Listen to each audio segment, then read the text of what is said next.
Hey, what's going on, everyone? Welcome back to the channel. Today we're going to continue our AR15 build. Now, if you've been on this journey with me, you'll know that we have completely finished our upper receiver. We switched back over to the lower receiver, and we've got just a few things to button up before this build's completely done. So today we're actually going to be talking about our bolt catch bolt release. Now, if you're not familiar with the bolt catch bolt release, basically it does just that. It catches the bolt and it releases the bolt. It'll catch the bolt automatically anytime you go dry or empty with the magazine in, or it'll also catch the bolt back to the rear whenever you're trying to clear it out.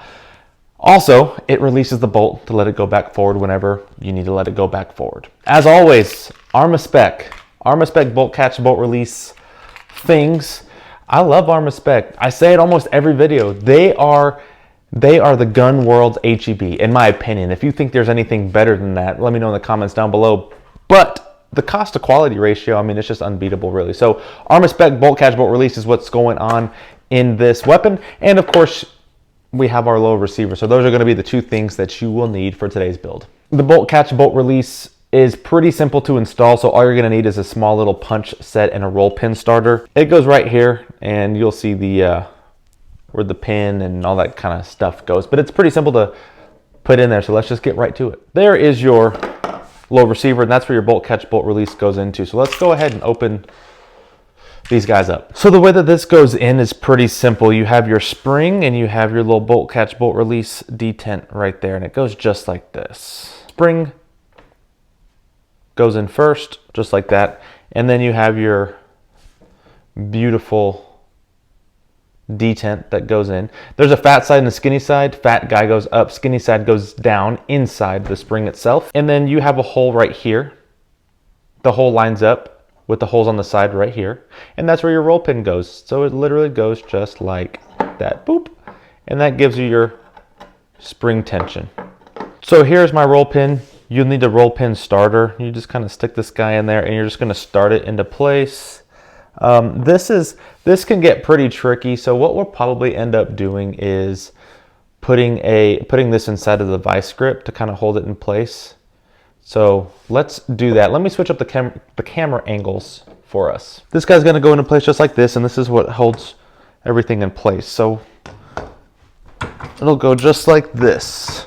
And this allows you to just hold everything in place so that you can have a second set of hands. So as I said before, these are going to be all the things that you need. So we're going to place our spring and detent in place just like we talked about. And then we're also going to place our bolt catch bolt release into place just like that. Roll pin starter with the roll pin inside. There we go. So it doesn't really matter which way you go, left or right, right to left.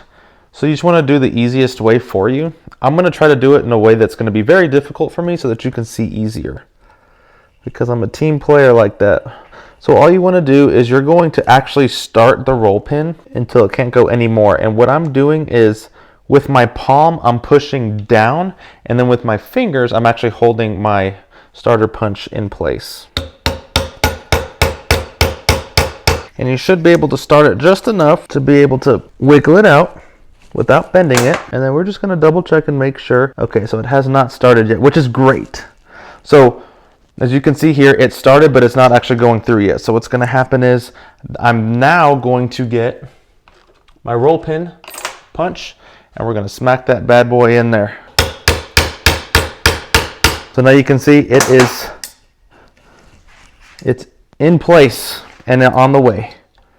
Here we go. And the way you check it is you want to be able to have some spring tension on the bolt catch bolt release. You want to push down on the ping pong paddle handle, and then you want to be able to let go, and it should be going right back into place. So again, to check it, here's your ping pong paddle. This is what we're going to call it.